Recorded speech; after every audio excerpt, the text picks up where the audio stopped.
여러분 반갑습니다. 우리 함께 주보를 참고하실 때 여러분 앞에 귀의 소식 먼저 전하도록 하겠습니다.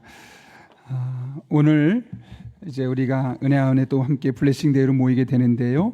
또 일부 예배 오신 분은 아직 없지만 2, 3부 예배 오실 수 있는 분들을 위해서 우리 함께 기도해 주시고, 무엇보다 그분들이 예배를 참석하면서 예수님을 만날 수 있는 기회 문이 열려질 수 있도록 함께 마음을 모아주시기를 부탁드립니다. 아울러 다음 주는 추수감사주일을 드리게 됩니다. 그래서 우리가 몇 가지 안내사항이 있는데요.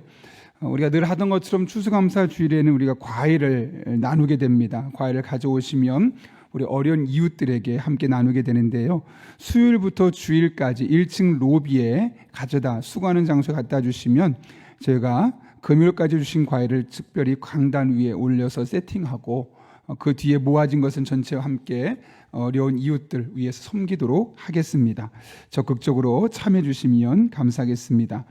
아울러 우리가 추수감사주일 예배는 다음 주에는 교육부 예배 따로 드리지 않고 온 세대가 함께 추수감사주일 예배 드리게 됩니다. 그래서 2부 예배와 3부 예배 형식을 동일하게 진행하게 되고, 교육부서 본인의 시간과 상관없이 부모님과 함께 올 수 있는 시간이면 2부나 3부 자유롭게 참석하되, 가능하면 가족이 옆자리에 함께 앉기를 부탁드립니다.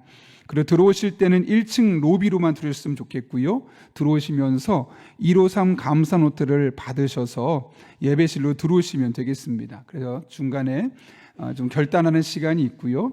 153 감사 노트는 한 권당 2,000원인데 무인으로 판매합니다. 그래서 올라오실 때는 그냥 받아가시지만 가실 때 나중에 1층 로비에 있는 무인 수거함에 현금으로 넣어주시고 옆에 있는 명단에 이름을 써주시면 여러분들 좀 편리하게 감사 노트를 쓰면서 우리가 또 진행할 수 있을 거로 생각합니다. 감사 노트를 쓰는 이유는 감사주의를 시작으로 우리 연말까지 하나님 앞에 더 많은 감사들을 한번 헤아렸으면 좋겠다 하는 마음이고요. 지난해와 좀 다르게 약간 편집이 되어 있습니다. 1, 5, 3인데 다음 주에 그 내용은 설명드리도록 하겠습니다. 예배 후에는 떡을 받아서 가족과 함께 교회 카페에서 교제하시면 되겠습니다. 그리고 각 오이코스 및 가정 과일은 10일 화요일부터 17일 주일까지 가져오실 때 가능하면 15일 날 금요일 날 도착분에 한해서 우리 강대상에 진행을 하니까요. 그때까지 보내주시면 되겠습니다. 오늘 오이코스 모임이 있습니다. 각각 정해진 오이코스에서 장소에서 일정에 따라서 꼭 모여주시기를 부탁드립니다. 2025년 사역지원 지난주 안내드렸죠. 그거 보시면서 꼼꼼히 체크하시고 주신 은사를 따라서 기도하는 마음으로 사역을 신청해 주시면 되겠습니다. 적극적으로 함께 신청해 주셔서 하나님의 기회를 잘 세워가는 은혜가 있었으면 합니다. 신임 서리집사 추천을 받습니다. 각 오이코스 리더분들께서는 아래에 있는 자격을 확인하시고 서리집사 후보자를 11월 24일까지 추천해 주시면 되겠습니다. 수험생과 취업준비생을 위한 기도를 위해서 계속해 주시면 되겠고요. 돌아오는 목요일은 특별히 대학 수학능력 시험이 있습니다. 이번 한 주는 좀 우리가 집중적으로 입시를 준비하고 있는 학생들을 이름을 호명해 가면서 각각 또 새벽에 또 본인이 기도하는 자리에서 함께 기도해 주시기를 부탁드립니다. 그래서 단순히 점수를 잘 받는 것이 목적이 아니라 이런 과정을 통해서 함께 기도할 때 하나님의 은혜가 무엇이 어떻게 역사가 되었는지를 우리 자녀들이 경험할 수 있게 해달라고 그런 마음으로 기도해 주시면 되겠습니다. 정책당회가 11월 15일과 16일 이틀 동안 이어지게 되는데요. 이를 위해서 많이 기도해 주시기를 부탁드립니다. 감사위원회에서 2024년 결산 자료를 11월 24일까지 제출을 하기를 부탁드립니다. 각 부서에서 회계장부를 꼭 써주셔서 내주시길 바랍니다. 우리 성도들의 또 기도하면서 내신 헌금이 잘 사용될 수 있도록 우리 확인하는 자료이니까 꼭 해주시면 좋겠고요. 장례 광고가 있습니다. 최병학 성도님께서 하나님의 부르심을 받았고요. 우리 김종택 성도님의 어머니께서 하나님의 부르심을 받으셨습니다. 우리 김종택 성도님은 오늘은 그 어머니 다니시던 교회로 가셨고 다음 주에 나오셔서 인사드리기로 하셨습니다. 아무쪼록 그 유가족들에게 하나님의 은혜가 위로가 있기를 기대해 주시길 부탁드립니다. 개업이 있습니다. 봄 파트너 주식회사 청소업인데요. 우리 조성춘 안수집사님, 조병수 권사님이 처인구 동부로에 개업하게 되었습니다. 어려운 시기에도 하나님 은혜 안에 잘 성장하고 또 회사가 건강하게 유지될 수 있도록 기도해 주시기 부탁드립니다. 사랑의 성미들의 손길이 있습니다. 이정아 성도님 자녀 결혼 감사로 사랑의 성미 드렸습니다. 전령 어려운 이웃들을 섬기는 데 사용하도록 하겠습니다. 더 자세한 광고는 주부를 참고해 주시고 우리 함께 기도하고 하나님의 말씀 나누겠습니다. 거룩하신 아버지 하나님, 오늘도 우리를 주님 전에 불러주시고 함께 예배하며 말씀 붙들고 기도할 수 있는 은혜 주신 것 진심으로 감사를 드립니다. 이 시간 우리들의 마음의 문을 활짝 열어주시고 선포되는 말씀이 내게 주시는 말씀으로 들려지게 하시고 이 말씀이 나를 살리는 능력과 지혜의 말씀이 되게 하여 주옵소서. 예수님의 이름으로 기도하옵나이다. 아멘. 우리 한번 앞뒤 좌우에 있는 분에게 꼭 보시면서 이렇게 인사하겠습니다. 하나님은 당신을 엄청 사랑하십니다. 잠깐 중요한 거는 엄청입니다. 하겠습니다. 인사하겠습니다. 시작. 하나님은 당신을 엄청 사랑하십니다. 네. 사람은 누구나 하나 이상의 두려움을 갖고 있는 것 같습니다. 저의 기억을 더듬어 보니까 저는 어릴 적에 물에 대한 두려움이 있었습니다. 이유가 있었습니다. 저는 시골에서 자라다 보니까 겨울철에 얼음이 꽁꽁 어니까 그 위를 걷기도 하고 때로는 얼음배를 타기도 하고 그러다가 갑자기 얼음이 깨지는 바람에 좀 깊은 물에 빠졌던 적이 있습니다. 생각보다 수심이 깊었고 제 나이는 너무나 어렸기 때문에 거의 죽을 뻔하다가 가까스로 그 얼음을 헤치고 나오게 되었죠. 생각해보니까 그때 이후로 물에 대한 두려움이 생겼 같습니다. 물에 빠지면 죽을 수도 있어 라는 두려움이 생긴 거죠. 문제는 그 두려움이 그 뒤에 조금 더 성장했음에도 불구하고 물놀이의 즐거움을 누리지 못하겠다는 거죠. 시골에 살다 보면 여름철에 냇가에서 그냥 팬티만 입고 막 수영하지 않습니까? 저도 그런 세대였습니다. 그런데 초등학교 4학년이 되어서도 저는 수영을 못했습니다. 다른 사람은 다 수영하면서 물가에서 신나게 놀고 있는데 저는 그것을 물가에서 지켜보고만 있어야 됐죠. 왜냐하면 물에 대한 두려움 때문에. 발목과 허리 닿는 데까지는 갈 수 있지만 머리를 넘어선 데 가면 죽을 수도 있어 라는 그런 두려움 때문에 깊은 곳에 가지 못하게 되었고 결국 수영을 제대로 배울 수가 없었던 거죠. 그러다 보니 그게 너무나 부러운 겁니다. 나는 구경하고 있는데 그 무더운 여름에 형들이나 친구나 동생들이 신나게 소리 지르면서 물놀이 하는 모습 보면서 너무너무 부러운 거죠. 왜냐하면 저는 물에 대한 두려움 때문에 물에 들어갈 수 없으니까 그들의 모습이 그렇게 너무나 부러울 수밖에 없었던 겁니다. 그러다가 사촌 동생의 권유로 수영을 한번 배워보자 해서 배우게 되는데 냇가로 가는데 혹시 다른 사람들이 볼까 봐 아무도 없을 때 어떻게 했냐면 김장봉투 큰 거 있지 않습니까? 거기에 묶어가지고 등에다 달고 혹시 물에 가라앉을까 봐 개 헤엄이라 그러죠. 그걸 처음에 한번 해본 거예요. 힘들더라고요. 막 물에 자꾸 가라앉으니까 목만 잠깐 내밀고 계속 수영하다가 좀 하다 보니까 익숙해지는 거예요. 그렇게 한 번, 두 번 사람들 없을 때 몰래 가서 그렇게 하다 보니까 물에 좀 뜨게 되고 그러다 자연스럽게 배영도 배우게 되고 자유형도 배우게 되고 오해하지 마시고 정식이 아니라 시골 스타일의 배영과 시골 스타일의 자유형입니다. 참 재미있는 것은 그렇게 두려움을 극복하고 나니까 물놀이를 즐겁게 할 수 있게 되었다는 거죠.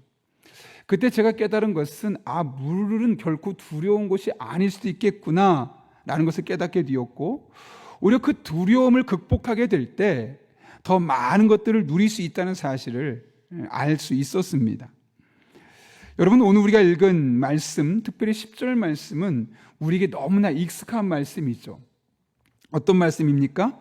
두려워하지 말라, 내가 너와 함께함이라. 놀라지 말라, 나는 내 하나님이 됨이라.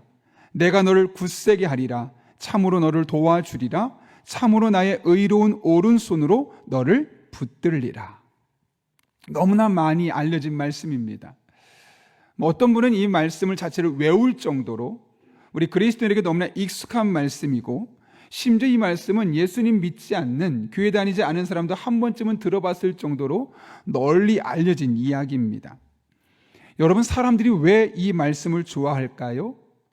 모든 사람의 마음속에 두려움이 존재하기 때문에 그렇죠. 전문가들은 두려움은 인간이 느끼는 가장 원초적인 본능이라고 이야기합니다. 그러니까 모든 사람이 두려움을 느낄 수밖에 없다는 거죠. 그러면서 한 학자는 사람들이 보통 이런 종류의 두려움을 느낀다라고 합니다. 첫 번째로는 실패에 대한 두려움입니다. 두 번째로는 인정받지 못할 수도 있다는 두려움이고, 세 번째로는 한 무리에 포함되지 못할 것 같다는 두려움, 그 공동체에 들어가지 못할 것 같다는 두려움이죠. 또 하나는 뒷말하는 친구 및 사람들에 대한 두려움, 혹시 내 이야기를 뒤에서 몰래 하는 거 아니야? 이런 두려움이 있다는 겁니다. 또 어떤 두려움이 있습니까? 나는 남들보다 뒤처질 수도 있어. 그런 두려움이 있고, 또 하나는 버림받을 것 같다는 두려움이 있는 겁니다. 그리고 질병이나 죽음에 대한 두려움을 갖고 있다는 거죠. 근데 대부분의 사람이 이것 외에도 또 다른 두려움이 있는데, 적어도 한두 개 이상의 두려움은 모든 사람이 일상의 삶에서 가지고 있다는 겁니다. 여러분, 그렇다면 두려움은 나쁜 걸까요? 그렇지만은 않죠.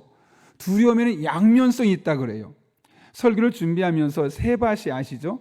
세상을 바꾸는 시간 15분이란 강의를 제가 보게 되었는데, 그 강의 중에 하나가 정신과 전문의였던 문요한 교수의 강의였습니다. 제목이 뭐냐면 두려움을 용기로 바꾸는 마음의 연금술입니다. 이 제목의 강연에서 이 교수는 뭐라고 말하냐면, 두려움은 삶에 있어서 없어서는 안 되는 소중한 감정이다 라고 이야기합니다. 그러면서 두려움에는 긍정적인 면과 부정적인 면이 있는데, 긍정적인 면에서의 두려움의 역할은 뭐냐면, 그 두려움 때문에 우리의 삶을 나를 스스로를 보호하게 되고, 그런 과정을 통해서 지금보다 더 나은 과정으로 나올 수 있도록 인도해 준다는 거죠. 예를 들면 건강에 대한 두려움이 있는 사람은 어떻게 할까요, 여러분? 건강을 유지하기 위해서 열심히 운동하겠죠. 또 음식을 잘 조절하겠죠. 체중도 조절하겠죠. 그러면서 더 건강한 몸을 가질 수 있게 되는 겁니다. 미래에 대한 두려움이 있는 사람은 어떨까요? 가만히 있지 않죠. 현재 주어진 삶에 열심히 최선을 다하겠죠. 그리고 좀 다른 사람은 도전하지 않는 것에 도전하는 진취적인 면모를 보이게 될 겁니다. 그러면서 남들보다 더 나은 미래를 열어갈 수 있는 확률이 높아지게 되는 겁니다. 이처럼 두려움 자체는 어떤 면에서는 우리에게 긍정적인 역할을 하기도 합니다. 문제는 두려움이 가지고 있는 부정적인 측면이죠. 두려움이 과잉되면, 즉 지나치게 두려워하면 사람은 공포심을 갖게 됩니다. 공황장애 또한 이 지나친 두려움의 과잉의 문제이죠. 그리고 때로는 문제를 회피하는 겁니다. 문제를 해결해야 되는데 도망가 버리는 거죠. 반대로 두려움이 없는 경우, 아예 두려움을 모르고 그냥 막무가내로 살아가는 사람들은 오히려 무모한 사람이 되고 오만방자한 사람이 될 수 있는 확률이 있다는 겁니다. 따라서 뭐라고 말하냐면, 우리는 두려움이라는 감정을 적절하게 관리하는 것이 필요하다. 너무 많아도 안 좋고 너무 없어도 안 좋고, 적절하게 긍정적으로 역할을 할 수 있을 만큼의 수준에서 이것을 관리할 때 두려움은 우리에게 훨씬 더 좋은 역할을 할 수 있다는 거죠. 오늘 본문을 통해서 이 같은 사실을 확인할 수 있게 되는데요, 하나님은 오늘 본문에서 두려워하지 말라라는 말씀으로 우리에게 명령하십니다. 우리가 아까 읽었던 10절 말씀인데요, 이건 우리가 한번 직접 읽었으면 좋겠습니다. 같이 한번 읽겠습니다. 시작. 두려워하지 말라, 내가 너와 함께함이라.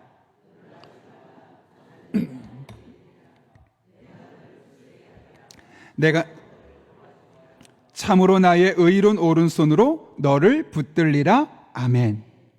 여러분, 두려워하지 말라라는 이야기를 왜 했을까요? 지금 이스라엘 백성들이 두려워하고 있다는 것이죠. 그렇다면 무엇을 두려워하고 있었을까요?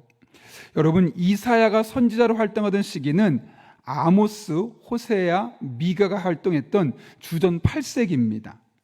당시 이스라엘은 그 고대 근동의 절대 강자였던 바벨론에게 둘러싸여 있었습니다. 바벨론은 당시에 그 주변에 있는 모든 나라들을 하나씩 정복해 나가고 있었고, 이스라엘도 이미 바벨론에게 공격을 받은 바가 있습니다. 그러니까 지금 바벨론과 이스라엘은 전쟁 상태입니다. 이런 상황 속에서 강력한 나라가 우리를 언제 침입할지도 몰라. 그들이 우리를 침입하면 우리는 단숨에 망할 수밖에 없어 라는 그런 마음의 두려움을 가질 수밖에 없었던 겁니다. 본문은 이렇게 두려움에 빠져있던 이스라엘 백성에게 하신 하나님의 말씀이죠. 그리고 그 말씀은 두려워하지 말라는 겁니다. 다른 말로 하면 두려워할 필요가 없다는 것이죠. 그 이유가 무엇 때문일까요, 여러분? 아니, 도대체 어떻게 하면 우리는 정말 두려워할 수밖에 없는 상황 속에서도 두려워하지 않고 살아갈 수 있을까요?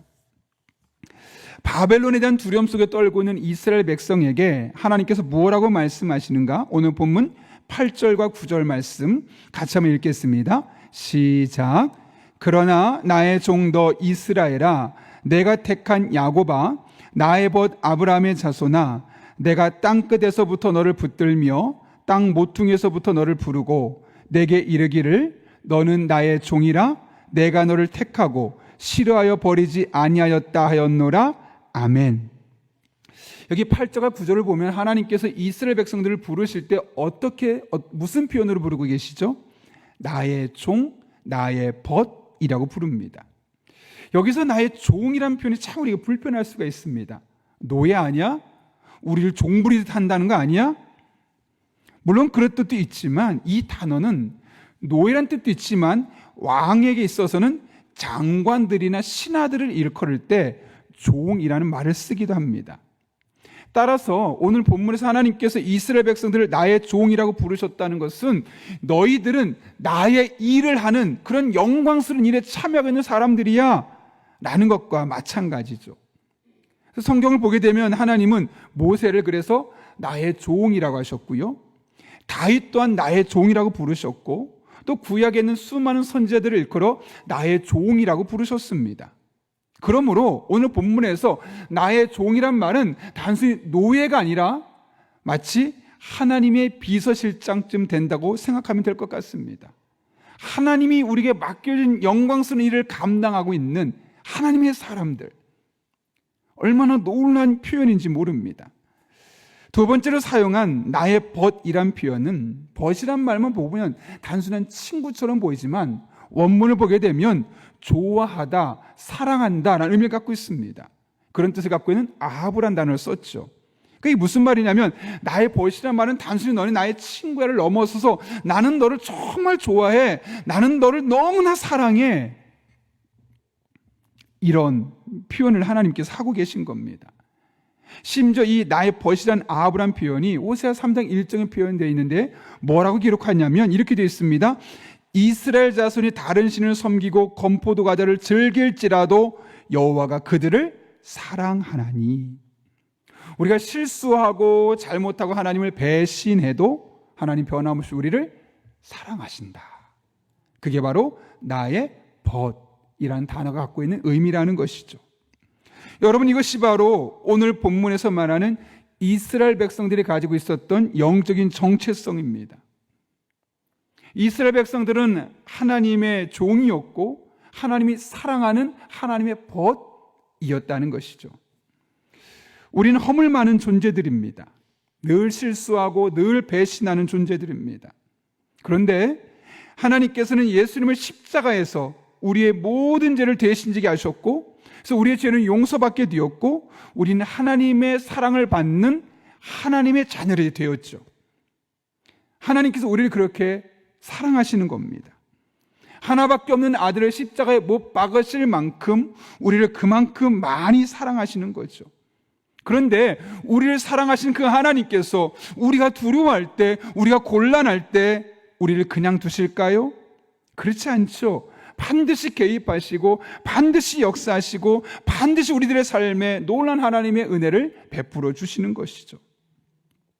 여러분, 이사야 49장을 볼까요? 하나님께서 우리에게 어떻게 하신다고 말씀합니까? 제가 한번 읽어보겠습니다. 시온이 말하기를 주님께서 나를 버리셨고 주님께서 나를 잊으셨다 하는구나. 이게 무슨 말이냐면 이스라엘 백성들이 현실입니다. 하나님, 저를 버리셨군요. 저를 잊으셨군요. 그러니 제가 이렇게 힘든 일을 겪는 거 아니겠습니까? 하나님 나를 잊지 않았다면 나의 삶에 좋은 일 있고 평안한 일만 있어야 되는데 너무 힘든 일이 있다는 것은 하나님이 나를 사랑하지 않는다는 것이고 나를 버렸다는 겁니다 라고 말했다는 거죠. 그런데 그런 이스라엘 백성이 하나님 뭐라고 말씀하시냐면 15절과 16절은 여러분 같이 읽겠습니다. 시작. 어머니가 어찌 제 젖먹이는 이를 잊겠으며 제 태에서 낳은 아들을 어찌 긍휼히 여기지 않겠느냐. 비록 어머니가 자식을 잊는다 하여도 나는 절대로 너를 잊지 않겠다. 보아라 예루살렘아, 내가 내 이름을 내 손바닥에 새겼고 내 생벽을 늘 지켜보고 있다. 아멘. 저희 집에 아들만 셋이 있잖아요. 큰아이하고 쌍둥이랑 약 18개월 차이가 나요. 그러다 보니까 쌍둥이를 출산할 때쯤에 아내가 큰아이를 볼 수가 없어서 시골에 계신 부모님 댁에 한 달 동안, 왜냐면 아내가 한 달 동안 입원해 있었거든요. 아이가 조산기가 있어서 한 달 동안 먼저 보낼 수밖에 없었습니다. 17개월밖에 안 된 아이를 시골에 보내고 이제 쌍둥이를 출산하고 난 이후에 몸이 조금 나아질 때쯤 이제 어머니께서 아버지와 함께 그 큰아이를 데리고 오셨습니다. 18개월짜리 된 아들을 끌고 손을 잡고 오셨는데 슬리퍼가 시골에서 산 슬리퍼더라고요. 그리고 얼굴도 까매져 있고 지저분하고 아내가 그 아이를 보자마자 펑펑 우는 겁니다.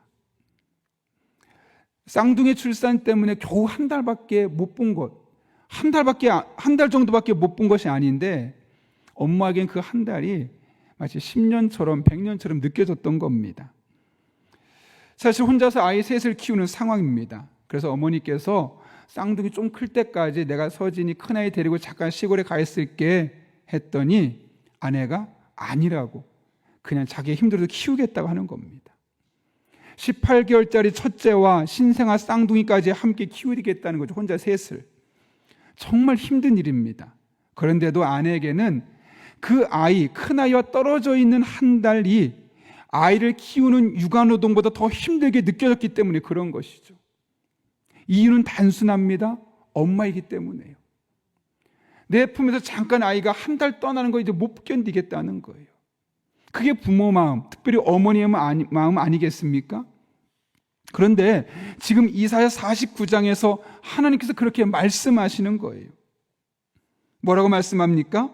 어머니가 제 자식을 어찌 잊겠느냐, 어찌 긍휼히 여기지 않겠느냐. 그런데 그 어머니가 자식을 잊어도 나는 너를 결코 잊지 않겠다. 그게 하나님께서 우리 한 사람 한 사람을 향한 하나님의 마음이라는 거죠. 부모들은 나 힘들어 그냥 못 보겠어 하고 아이를 잊어버릴 수 있어도 하나님은 절대 그렇지 않으신다는 거예요.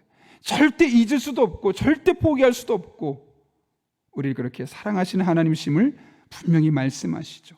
심지어 16절에서는 내 이름을 손바닥에 새겼다 그래요. 이게 뭘까요, 여러분?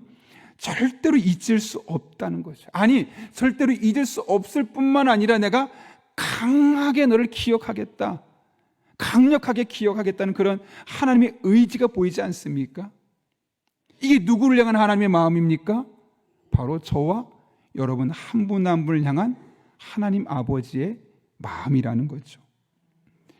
하나님의 DNA라는 제목의 책이 있어요. 화양감리교회 최상훈 목사님이 쓴 책인데요. 그 책에서 이 저자 목사님은 우리 하나님의 자녀들에게는 하나님의 DNA가 내재되어 있다라고 말합니다. 그러면서 우리가 내 안에 하나님의 DNA가 내재되어 있어 라는 사실을 분명히 인정하고 믿는 순간 우리들 삶에 놀라운 변화들이 일어난다는 거예요. 그러니까 나는 하나님의 자녀야, 그러니 내 안에 하나님의 DNA가 있어 라는 생각이 없으면 우리 일상은 믿지 않는 사람과 똑같아요. 그런데 그 마음이 확실하게 내 마음에 자리 잡는 순간 놀라운 변화들이 일어나는데 나는 하나님의 자녀라는 정체성이 분명하게 형성되고 우리 안에 하나님의 성품이 들어오게 되며 하나님의 능력과 하나님의 권세가 우리들의 삶을 통해서 다양한 면에서 나타나게 된다는 거죠. 그러면서 그분의 목회 현장에서 있었던 이야기를 합니다. 저도 그렇지만 목회를 하다 보면 여러 가지 인생의 문제를 갖고 있는 성도들을 발견하게 됩니다. 인간관계 때문에 힘든 사람들, 또 질병 때문에 힘든 사람들, 또 경제적인 여러 가지 놓여진 환경 때문에 힘든 사람들, 저마다 힘든 문제가 얼마나 많이 있겠습니까? 그런 문제로 인해서 낙심하고 좌절하고 때로는 믿음에서 떠나기도 하는 그런 성도들을 많이 볼 수밖에 없죠. 그럴 때마다 이 목사님이 주님, 이 문제를 해결할 수 있도록 저를 도와주세요 라고 기도를 합니다. 근데 놀라운 것은 이때마다 마귀가 틈타지 않고 염려하게 하고 초조하게 하고 오히려 조급한 마음을 그 목사님에게 심어준다는 거죠. 그런데 이때 이런 걱정스러운 마음이 생길 때 이 목사님이 아니야, 내 안에는 하나님의 DNA가 있어. 난 하나님의 자녀야. 하나님의 자녀인 내가 이렇게 하나님께 구하는데 이렇게 끝나진 않을 거야 라는 마음을 먹으면 그 순간 생각이 180도 달라진다는 거예요. 좌절했던 마음, 염려했던 마음, 조급했던 마음이 평안하게 되어지고 오히려 하나님 안에서 다시 기도하게 된다는 거죠. 그리고 그것을 성도들에게 가르쳐주고 함께 기도하다 보면 성도님들의 삶에도 놀라운 하나님의 능력이 나타나게 된다는 거예요. 그러면서 이런 말을 남깁니다.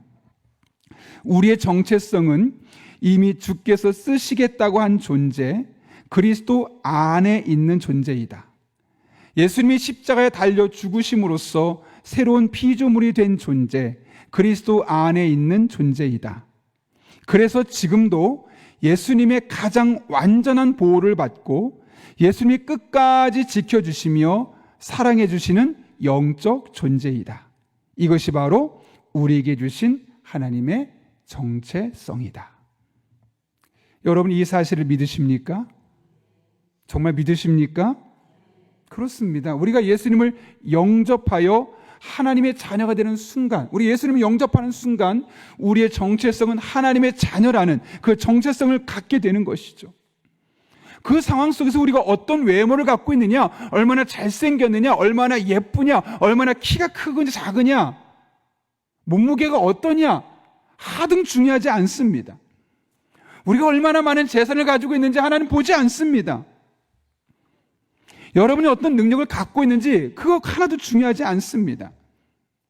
우리가 어떤 조건을 갖고 있는지 상관없이 예수님의 십자가 그리스도의 예수님의 십자가를 받아야 되는 그 순간 우리 모두 하나님의 자녀이고 그 순간 하나님의 DNA가 우리 안에 내재되어 있다는 것이죠. 그래서 하나님의 성품이, 하나님의 능력이 날마다 순간마다 우리들의 삶에서 경험될 수 있는 겁니다. 여러분의 삶에 이런 하나님의 사랑과 은혜가 날마다 경험될 수 있기를 예수님의 이름으로 축원합니다. 조니 에릭슨 타다라는 여성이 있어요.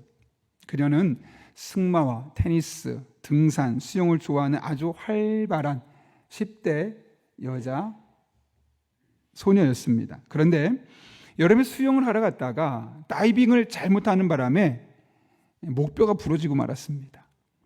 17살의 나이밖에 안 됐지만 어깨 아래는 움직일 수 없는 사지마비 장애인이 된 것이죠. 얼마 후에 그녀는 재활훈련을 시작했습니다. 수술이 끝나고 재활훈련을 시작했는데 재활훈련을 하는 그 2년 동안 자신의 모습을 보면서 하나님께 분노했다고 합니다. 하나님, 왜 저한테, 왜 하필이면 나한테 이런 아픈 시련을 주시는 겁니까? 그러면서 극심한 우울증과 자살 충동까지 시달렸다는 거예요. 우리나라 나이로 따지면 고1 정도 됐겠죠. 17살이니까요. 그래서 그 친구에게 나 죽을 수 있도록 알약을 갖다 줘. 아니, 내 이 몸뚱아리 보기 싫으니까 칼을 좀 갖다 줘. 나 자살할 거야. 요청하는 겁니다. 그러나 친구는 절대로 그렇게 할 수 없죠. 그렇게 그녀는 병원에서 무기력한 시간을 보낼 수밖에 없었습니다. 근데 그쯤에 마침 한 문병객이 병원에 찾아왔습니다. 그리고 그녀에게 예수님께서 우리에게 이런 약속을 하셨어요 말하면서 요한복음 10장 10절 말씀이 이야기하는데 이 말씀입니다. 내가 온 것은 양으로 생명을 얻게 하고 더 풍성히 얻게 하려는 것이라. 우리는 아멘이 되잖아요. 근데 그 17살짜리 소녀가 이 이야기를 듣고 어땠을까요? 아멘이 됐을까요? 아니요. 뭐 나한테 지금 야유하는 거야? 나 놀리는 거야? 막 그런 분노가 더 심하게 위에서 안에서 솟아나다는 거예요. 하나님께 반항합니다. 문병객에게도 냉소적으로 대답합니다. 그때 그것을 보고 있던 친구가 안타까운 마음을 어떻게 도와줄까 고민하다가 그 친구가 이렇게 말합니다. 조니, 예수님은 너의 마음을 알고 계셔. 넌 혼자가 아니야. 왜냐하면 그분 역시도 몸을 꼼짝달싹할 수 없었을 때가 있었거든. 그러면서 예수님께서 십자가를 지시기 전에 채찍을 맞으면서 얼마나 고통스러운 시간을 보내셨는지, 온몸에 등에 상처를 입으시고 그 아픈 상태로 십자가를 지고 갈 때 얼마나 힘드셨을지를 이야기합니다. 그리고 예수님께서 바로 너를 위해서, 나를 위해서 십자가를 지지 않았겠니? 그 이야기를 듣게 되는 거죠. 그 이야기를 듣고 나서 조니의 인생이 바뀌었습니다. 아, 나 같은 괴로움을 겪었던 분이 있으시다고? 예수님도 그렇게 됐다고? 나만 혼자 이런 아픔을 겪고 있다고 생각했는데 예수님도 그렇게 됐다는 이야기를 듣고 나서 마음에 위로가 된 겁니다. 더군다나 하나님이신 예수님이 나의 죄 때문에 십자가에서 온몸이 마비되는 고통을 겪었다는 사실을 알게 되니까 예수님이 나를 얼마나 사랑하시는지를 깨닫게 되는 거죠. 나를 위해서 그 일을 하셨다고? 내가 지금 이렇게 온몸이 마비돼서 힘든 시간을 보내고 있는데 십자가에 못 박혀서 그런 고통을 당한 것이 나 때문이라고? 자신의 아픔이 예수님의 십자가의 아픔과 함께 연동되는 순간 예수님의 사랑이, 하나님의 사랑이 그녀의 마음속에 심겨지게 되었던 겁니다. 그러면서 신기하게 하나님을 향한 원망과 불평의 마음이 사라지게 된 거죠. 그리고 친구 신디를 통해서 예수님을 영접하게 되었고 그것이 그녀의 인생을 180도 바꿔놓습니다. 그녀는 인생을 포기하지 않습니다.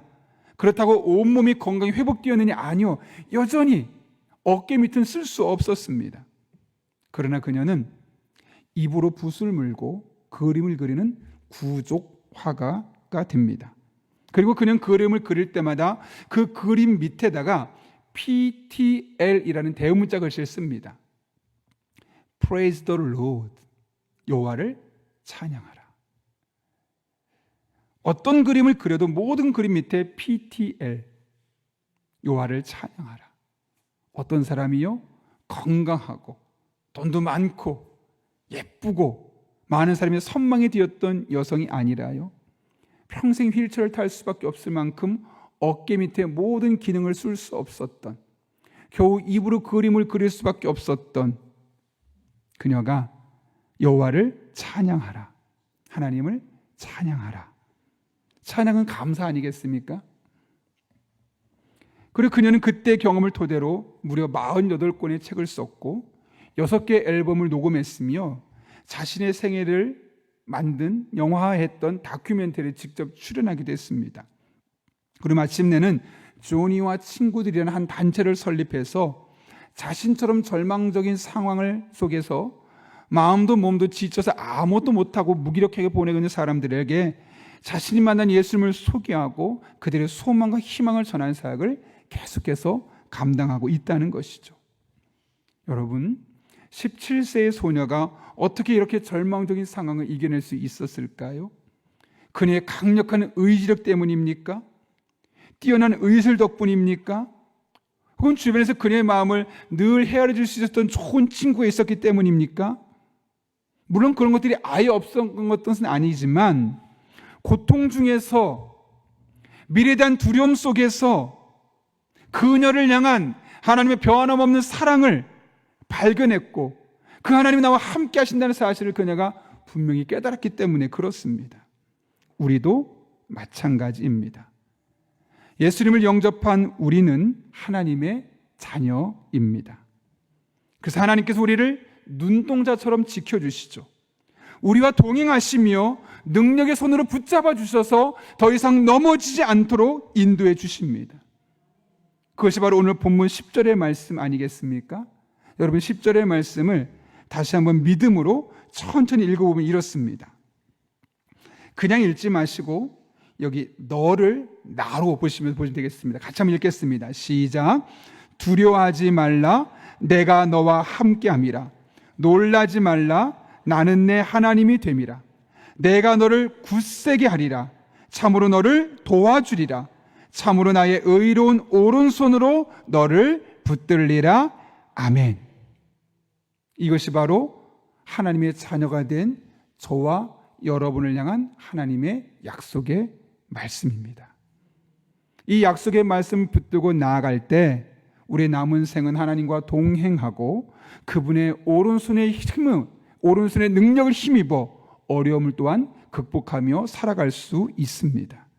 그래서 예수님을 만나는 것이 가장 큰 축복입니다. 그래서 우리는 예수님 모르는 분들에게 예수님을 소개하고 초청하는 오늘을 블레싱데이로 지키고 있는 겁니다. 바라기는 예수님을 만난 여러분 한 분 한 분이 날마다 이런 은혜를 경험할 수 있기를 바라고, 여러분 주변에 예수님을 몰라서 두려워하고 절망 속에 있는 분들이 여러분을 통해서 예수님을 만나서 이 진정한 복을 누릴 수 있기를 예수님의 이름으로 축원합니다. 우리 함께 기도하겠습니다. 이 시간 기도하실 때 오늘 말씀을 기억하며 하나님 앞에 기도합니다. 하나님, 제가 하나님 앞에 얼마나 사랑받는 자녀임을 깨닫게 하신 것 진심으로 감사를 드립니다. 또한 내가 하나님의 자녀이기 때문에 나와 함께 하시고 나를 굳세게 하시고 도와주시고 오른손으로 붙들어 주신다는 사실을 알게 하시는 은혜 진심으로 감사를 드립니다. 믿음으로 나아갈 때 이와 같은 하나님의 은혜가 날마다 우리들의 삶에 경험되게 하여 주옵소서. 이런 기도 제목을 하나님 앞에 1분 정도입니다. 간절한 마음으로 함께 기도하겠습니다. 거룩하신 아버지 하나님, 오늘도 불러주신 은혜 감사합니다. 하나님을 바라보며 하나님을 찬양하며 의지하며 온전한 믿음의 길을 걸어가길 원합니다. 우리 성도 한 분 한 분의 마음속에 이 하나님의 약속이, 이 하나님의 함께하심이 온전히 경험되는 복된 시간 되게 하여 주옵소서. 하나님, 우리가 하나님의 아들과 딸임을 늘 확신하게 도와주시옵고, 그렇게 하나님 우리를 얼마나 사랑하시는지 늘 인식할 뿐만 아니라 하나님 안에서 하나님 주신 힘과 능력으로 온전히 잘 살아갈 수 있는 주의 종들 되게 하여 주옵소서. 오늘도 그렇게 우리들의 삶을 붙잡아 주시고 남은 한평생 이 하나님과 함께 동행하며 이 하나님의 능력과 힘을 함께 힘입어 우리에게 주어진 일상을 잘 살아갈 수 있도록 주님께서 친히 역사하여 주옵소서. 그렇게 우리 성도들에게 복의 복을 더하여 주시고 은혜와 능력으로 함께하여 주옵소서. 그렇게 주님만을 바라보며 나아갑니다. 의지하며 나아갑니다.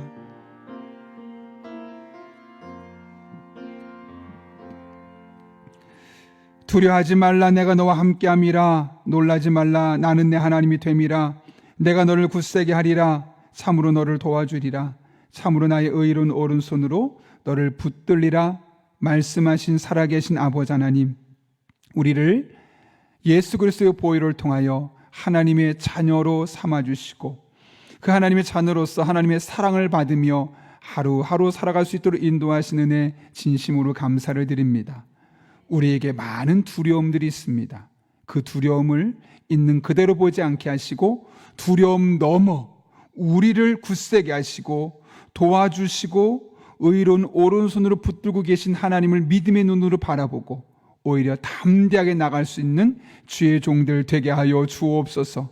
그럴 때 그 두려움이 오히려 우리들의 삶의 용기가 되게 하시고 우리들의 삶을 더 나은 길로 인도하시는 하나님의 이끄심으로 경험되게 하여 주옵소서. 이 한 주도 함께 하실 줄로 믿사오며 예수님의 이름으로 기도하옵나이다. 아멘.